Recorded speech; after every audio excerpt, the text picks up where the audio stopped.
Hello everyone, how are you today? Welcome back to my class Patsarya Chemistry Classes Gwalior for G, NEET and Board Exam Preparation.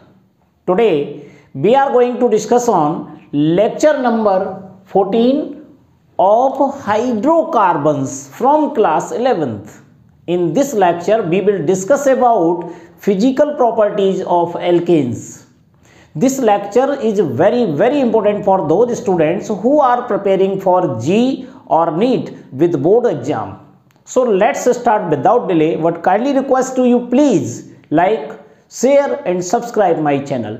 तो आज के इस lecture में मैं आपको alkanes की फिजिकल प्रॉपर्टी पढ़ाने वाला हूं। इसके पहले हमने 13 लेक्चर्स में कंप्लीट एल्केन्स की प्रिपरेशन पढ़ी थी और वो आपने बहुत अच्छे से सीख चुके हैं।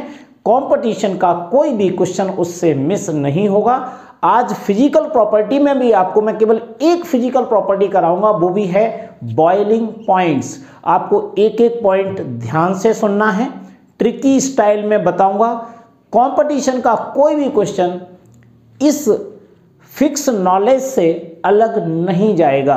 तो देखिए, आपको कुल मिलाकर के 4 पॉइंट्स तैयार करना है। अगर आपको एल्केन्स के बॉइलिंग पॉइंट अच्छे से निकालना है तो कहीं से भी क्वेश्चन आपका आए और आप उसे सॉल्व कर पाएं, तो इसके लिए पॉइंट बाय पॉइंट आप समझिएगा, ध्यानपूर्वक नोट्स को लिखिएगा और लास्ट तक वीडियो को देखना है। पहला पॉइंट सबसे पहले जान लीजिए। पॉइंट नंबर 1 सबसे पहले मैं यहां लिख रहा हूं,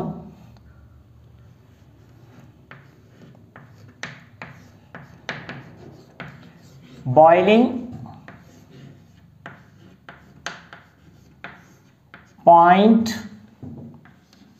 ऑफ एल्केन्स। इसमें सबसे पहली चीज, पहला पॉइंट तैयार कर लीजिएगा। जो एल्केन्स हैं वो हाइड्रोकार्बन्स के अंदर आते हैं, यानी इसमें एल्केन, एल्कीन और एल्काइन तीनों आते हैं। तो मैं हाइड्रोकार्बन की पर्टिकुलरली बात कर रहा हूं कि हाइड्रोकार्बन्स ऑलमोस्ट नॉन पोलर होते हैं। तो लिख लीजिए इसको,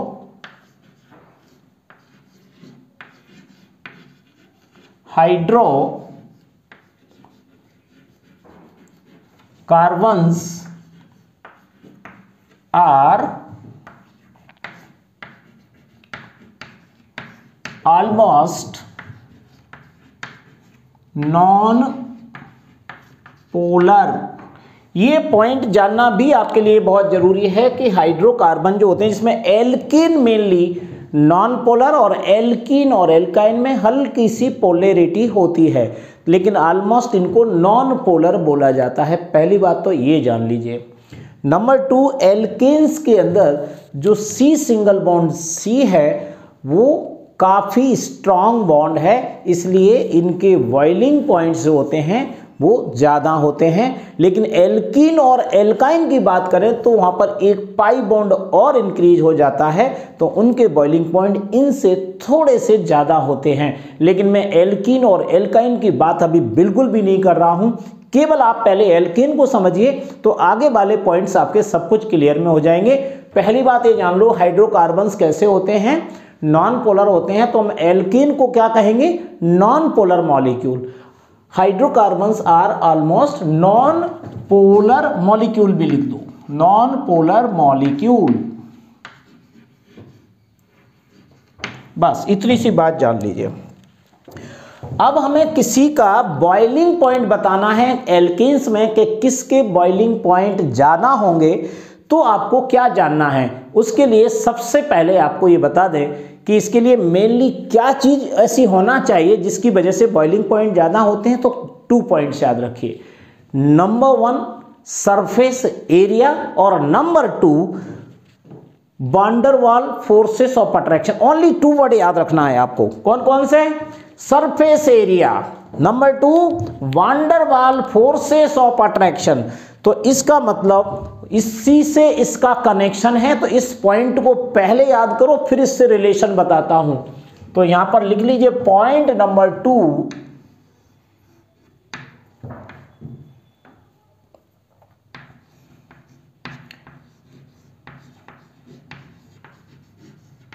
increases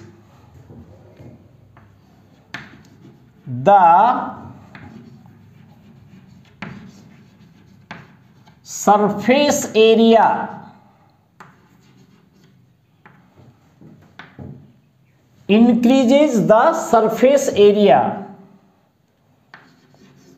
of alkanes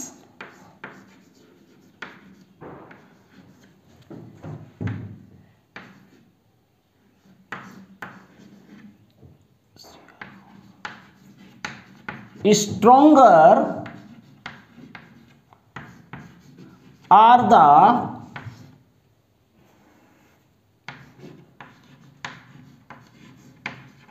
van der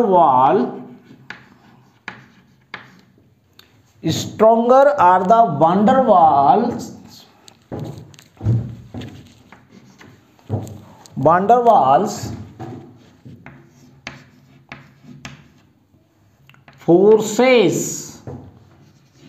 of attraction। ज़्यादातर स्टूडेंट क्या समझते हैं, ये तो फिजिकल प्रॉपर्टी है, इन्हें क्या पढ़ना, ये तो हमें वैसे ही याद हो जाएंगी। लेकिन नहीं, मैं आपको बता दूं कंपटीशन में ऐसे ही क्वेश्चन सबसे ज़्यादा बच्चे मिस करके आते हैं, क्योंकि उन्हें उसकी पूरी नॉलेज नहीं होती है। ध्यानपूर्वक इस बात को मेरी ध्यान रखना। यहाँ पर मैंने ये बताया, सेकंड आपको फर्स्ट नंबर पे तो केवल इतनी नॉलेज दीजिए कि नॉन पोलर होते हैं एल्केन्स। नंबर 2 सरफेस एरिया और van der Waals forces of attraction, 2 word मैंने बताए। इसमें क्या लिख रहा हूं, ये आपकी ट्रिक है। Increases the surface area of alkanes, अगर किसी एल्केन का सरफेस एरिया बढ़ रहा है, stronger are the van der Waals forces of attraction, उनमें van der Waals forces of attraction जो होता है वो क्या होगा, इंक्रीज होगा। यानी दोनों का कनेक्शन क्या है कि सरफेस एरिया बढ़ेगा तो van der Waals forces of attraction बढ़ेगा, और जब van der Waals forces of attraction बढ़ेगा तो क्या होगा, बॉइलिंग पॉइंट इंक्रीज होंगे। अभी मैंने बॉइलिंग पॉइंट की बात बिल्कुल भी नहीं की है, अभी आपको उसके नेचर के बारे में बता रहा हूं कि बॉइलिंग पॉइंट आखिर किस चीज पर डिपेंड है, तो वो है सरफेस एरिया। इसको भी बताऊंगा कैसे पहचानोगे कि सरफेस एरिया ज्यादा है या कम है। तो सरफेस एरिया को पहचानना मैं आपको बताऊंगा। तो सरफेस एरिया बढ़ेगा एल्केन्स का तो क्या होगा, van der Waals forces of attraction बढ़ेगा और इसकी वजह से बॉइलिंग पॉइंट भी इंक्रीज होंगे। तो पहली बात तो आप इसको दिमाग में रख लीजिए, एक रीजन भी है, एसएसआर रीजन में काम आएगा। अब अपन देखते हैं कि एल्केन्स के बॉइलिंग पॉइंट किस चीज पर डिपेंड हो गए, अब कैसे इंक्रीज होंगे कैसे डिक्रीज होंगे। तीसरा पॉइंट आपको याद रखना है, point number 3,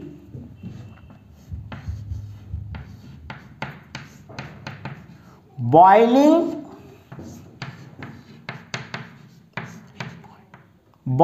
point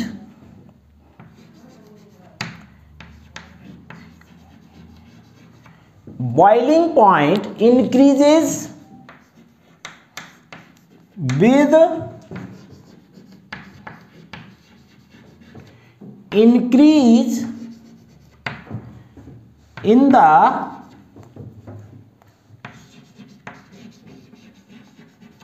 carbon content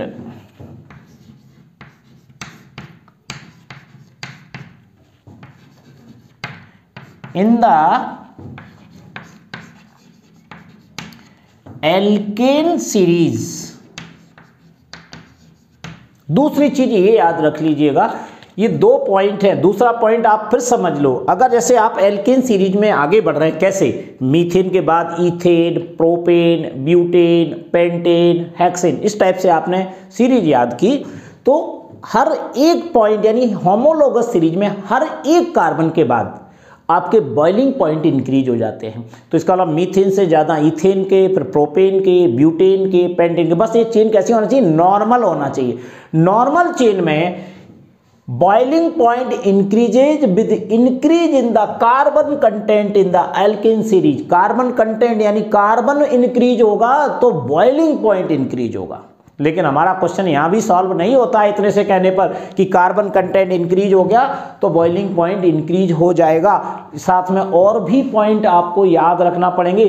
fourth point भी आपके लिए बहुत इंपॉर्टेंट है, फिर उसके बाद फिर इसका वैल्यूएशन करना बताऊंगा आपको। फोर्थ नंबर के पॉइंट में देखिएगा, फोर्थ नंबर के पॉइंट में मैं आपको बताने वाला हूं कि अगर नॉर्मल चेन की जगह अगर ब्रांच चेन होती तो कार्बन कंटेंट बढ़ने पर भी क्या बॉइलिंग पॉइंट इंक्रीज होते या नहीं होते, ये भी आपको जानना है। तो देखिएगा,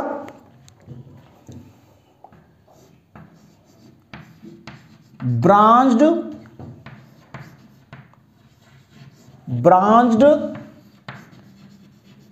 chain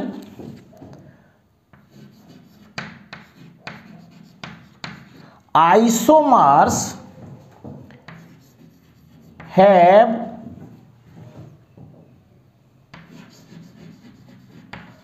lower boiling points than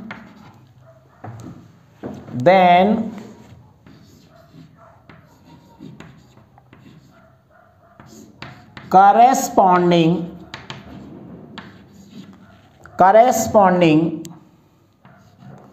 normal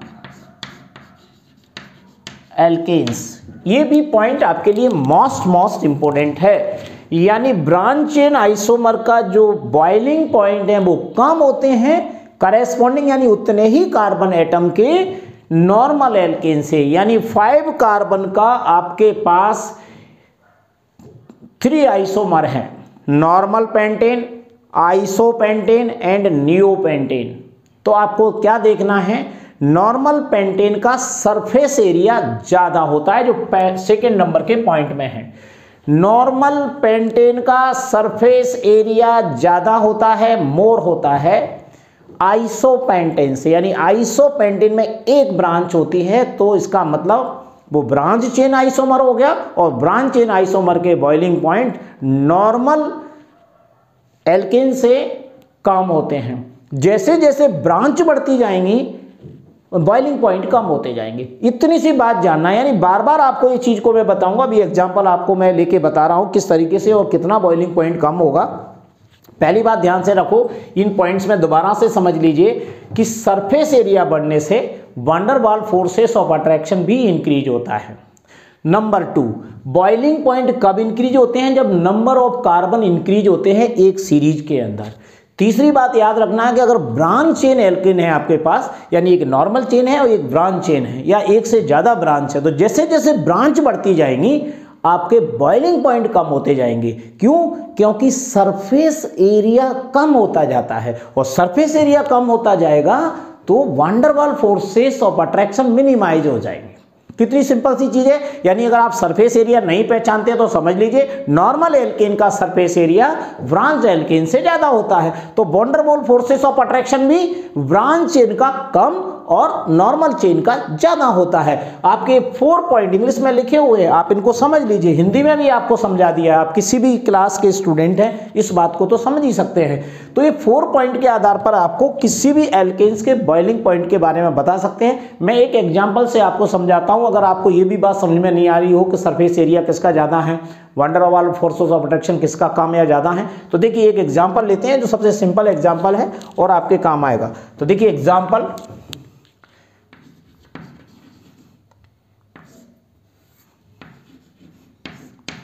इस एग्जाम्पल को देखिए, मैं यहां पर 3 एग्जाम्पल ले रहा हूं। Number 1, normal pentane. देखिए इसका स्ट्रक्चर ऐसा होगा, CH3 single bond CH2 single bond CH2 single bond CH2 single bond CH3। ये नॉर्मल पेंटेन है, स्ट्रेट चेन है, इसी को बोलते हैं नॉर्मल पेंटेन। और नॉर्मल पेंटेन में ये 5 कार्बन एटम हैं और इसका सरफेस एरिया सबसे ज्यादा माना जाता है। किससे? ब्रांच से। क्यों? इसमें कोई ब्रांच नहीं है, तो इनमें van der Waals forces attraction भी ज्यादा होगा। जैसे जैसे ब्रांच बढ़ेगी तो ब्रांच्ड के बीच में क्या होगा, रिपल्शंस बढ़ जाते हैं। रिपल्शंस बढ़ने से van der Waals forces of attraction minimise हो जाता है। तो आप तो सरफेस एरिया दिमाग में रखिए और ज़्यादा सोचने की कुछ भी ज़रूरत नहीं है, क्योंकि आपको क्वेश्चन पेपर में मेन और सही जानकारी की ज़रूरत है। तो सरफेस एरिया और van der Waals forces of attraction, ये नॉर्मल पेंटेन है, इसका बॉइलिंग पॉइंट होता है, इसका बॉइलिंग पॉइंट होता है 309 केल्विन। ये है इसका बॉइलिंग पॉइंट। ये आपको याद नहीं रखना है कि 309, इतने बॉइलिंग पॉइंट कैसे रट पाएंगे आप, लेकिन आपको सिखाने के लिए बता रहा हूं कि आपको थोड़ा ये कंपैरिजन हो जाएगा कि एक ब्रांच बनने पर लगभग कितना बॉइलिंग पॉइंट इंक्रीज या डिक्रीज होता है। ये भी हर जगह हर कंपाउंड में अलग अलग होता है। तो यहां पर देखिए 309 केल्विन है इसका। अब दूसरा देखते हैं, इसमें एक ब्रांच कर लेते हैं, यानी आइसो एल्केन बनाते हैं। तो दूसरा एग्जांपल होगा आइसो पेंटेन। अब आइसो पेंटेन का क्या स्ट्रक्चर होगा देखें जरा, CH3 CH और ये रहा CH3, उसके बाद CH2 और उसके बाद CH3। देखिए इसमें एक ब्रांच आ गई, यानी आइसो पेंटेन है तो ब्रांच बढ़ने से सरफेस एरिया कम हो जाता है। इतना ही तो आपको याद रखना है कि नॉर्मल पेंटेन से आइसो पेंटेन का सरफेस एरिया कम होता है। जब सरफेस एरिया कम होगा तो van der Waals forces of attraction भी कम होगा। ये सिंपल सा, क्योंकि इनमें आपस में मॉलिक्यूल्स के बीच में क्या होगा, रिपल्सन बढ़ जाते हैं, तो ये बॉन्ड आसानी से ब्रेक होगा। कितना डिफरेंस आएगा, ये देखिए इसका बॉइलिंग पॉइंट होता है 301 केल्विन। ये देखिए कम हो गया। अब मैं और ब्रांच बढ़ाता हूं तो तीसरा आइसोमर होता है इसका नियोपेंटेन। एग्जाम्पल नंबर 3, ये देखिए एग्जाम्पल नंबर 3 में मैं लिखूंगा नियोपेंटेन। अब नियोपेंटेन का ये फॉर्मूला है, देखिए CH3 का होल 4C। अब देखिए ये है इसका CH3 का होल 4C। अगर इसको ब्रेक करके लिखेंगे तो 1 कार्बन एटम पर ऊपर और नीचे 2 मिथाइल ग्रुप और आमने सामने भी 2 मिथाइल ग्रुप। तो ये यहाँ पर ब्रांच बढ़ गई, इसमें 2 ब्रांच हो गई, तो इसका बॉइलिंग पॉइंट और कम हो जाता है। और ये बॉइलिंग पॉइंट होता है, यही लिख रहा हूं मैं, ये बॉइलिंग पॉइंट होता है 282.5 केल्विन। तो देखिए काफ़ी कम हो गया इससे। तो यानी ब्रांच बढ़ने पर बॉइलिंग पॉइंट कम हो रहा है। ये केवल आपको इससे ये पता लगता है कि ब्रांचेज बढ़ने पर बॉइलिंग पॉइंट कम हो रहा है। सरफेस एरिया में बच्चे भूल जाते हैं, तो सरफेस एरिया को कैसे तुलना करना है, ब्रांच चेन एल्केन से। तो बॉइलिंग पॉइंट में और किसी टाइप का एल्केन्स में वेरिएशन नहीं है, लेकिन मेल्टिंग पॉइंट में है। मेल्टिंग पॉइंट पर क्वेश्चन काफी कंफ्यूजिंग रहेगा, जिसे मैं नेक्स्ट वीडियो में आपको बताने वाला हूं। अभी आपको बॉइलिंग पॉइंट का कोई भी क्वेश्चन है वो एल्केन्स का अगर सॉल्व करना है तो आपको ये 3 पॉइंट्स याद रखना पड़ेंगे, number 1, number 2, number 3 and number 4। और इस एग्जाम्पल से आप समझ गए होंगे। ये सिंपल तरीके से समझाने की कोशिश की है 11th क्लास के बच्चों को। फिर भी अगर आपके दिमाग में कोई क्वेश्चन आता है तो मैं बार बार कहता हूं कि आप मुझे कमेंट सेक्शन में जुड़िए मेरे साथ में और मुझसे क्वेश्चंस करिए, जिससे आपके कॉन्सेप्ट क्लियर होंगे। तो चलिए नेक्स्ट लेक्चर आपको देने वाला हूं, melting points and solubility of alkene. So thank you very much. Next lecture will be continue.